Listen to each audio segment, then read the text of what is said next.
কালকে বা এর আগের দিন জাজমেন্টে যে যে পয়েন্টগুলো আমাদের উঠে এসেছে, এক হচ্ছে বিলো 50%, যেটা SLST 2 এর যে নোটিফিকেশন ছিল সেই অনুযায়ী আমাদের অনেক আনটেন্টেড টিচার তারা হয়তো অ্যাপ্লাই করে দিয়েছিলেন, কিন্তু নিশ্চয়তা ছিল না যে তাদের চাকরিটা হবে কিনা, কারণ যেহেতু নোটিফিকেশনে তাদের নেই।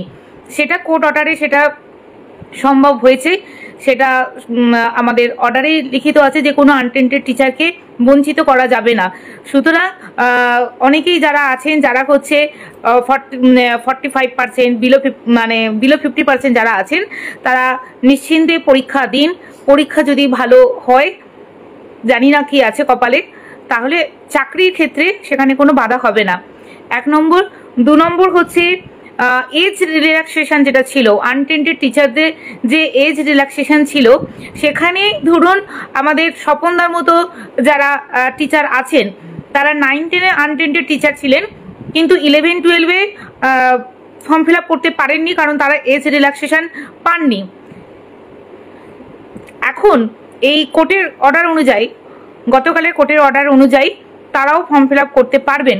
মানে যারা একটাতে ফর্ম ফিল আপ করেছিলেন, এজ রিল্যাক্সেশন পেয়েছিলেন, আর একটাতে পাননি, তারা কিন্তু করতে পারবেন, ফর্ম ফিল আপ করতে পারবেন। ওয়েবসাইটে গিয়ে দেখবেন, জানি না কখন থাকতে ওপেন হবে, কিন্তু এটা কোর্ট অর্ডার অনুযায়ী এটা ওপেন হতে হবে। আরেকটা যেটা ঠিক সেরকমই আনটেন্টেড টিচার, কিন্তু একটা ক্যাটাগরি হলে আরেকটা ক্যাটাগরিতে বিলো 50% হলে ফর্ম ফিল আপ করতে দিচ্ছিল না, যেমন আমাকেই দেয়নি। আমার BSc-তে বিলো 50% ছিল, তাই আমি 9-10-এ ফর্ম ফিল আপ করতে পারিনি। সেক্ষেত্রে হয়তো এই কোর্ট অর্ডার অনুযায়ী আমি আগামীকাল বা যেদিনকে এটা কোর্টটা খুলবে সেদিনকে আমরা সেটাকে করতে পারবো। তো এরকম যারা আছেন তারা ফর্ম ফিল আপ করে দেবেন। দ্বিতীয়ত, আমাদের SLP এখনো ডেট আছে। যে বেনিফিটের কথা কালকে বলা হয়নি, কারণ হচ্ছে যে কালকে পরিবেশ ঠিক ছিল না। আমাদের লয়ারদের মনে হয়েছিল যে এত কিছু নেগেটিভ হয়ে যাচ্ছে, সেখানে বেনিফিটের কথা বলে যদি নেগেটিভ হয়ে যায়, সেই জন্য সেই স্ট্রং পয়েন্টগুলোকে ওনারা রেখেছেন। যেদিনকে আমাদের নেক্সট হিয়ারিং আসবে, বেনিফিটের কথা অবশ্যই বলবেন, এটা আমাদের লয়াররা বলেছেন। ব্যাস এই কথা আপনাদেরকে বলার ছিল। ফর্ম ফিল আপ ইস্যু আর যেটা নিয়ে জটিলতা সৃষ্টি হচ্ছে সেটা বলে দিলাম। আর কিউরেটিভ, দেখুন অনেকেই অনেক জায়গায় যাচ্ছেন, ফিল আপ করছেন, সেটা নিয়ে আমাদের বলার কিছু নেই।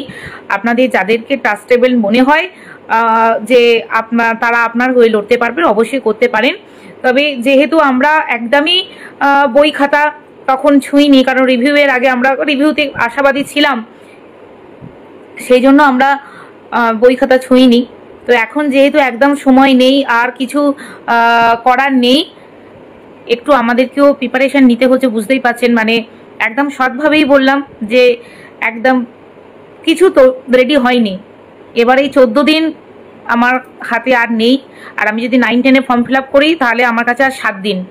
তো অবস্থা খুব খারাপ। আমার মতো যারা মামুনদা, মুকুলদা, হ্যাঞ্জেলা, এরা প্রত্যেকেই যারা আমরা আজও পর্যন্ত মানে গতকাল পর্যন্ত কাজ করেছি, তারা পর্যন্ত আমাদের অবস্থা খুব খারাপ। আমাদের একটু পড়াশোনা করতে দিন, একটু গুছিয়ে নিই।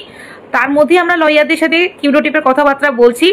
যতজন হয় অন্তত একটা ফাইল আমরা রেডি করে দিই, পরবর্তীকালে আমরা অ্যাড করতে থাকবো।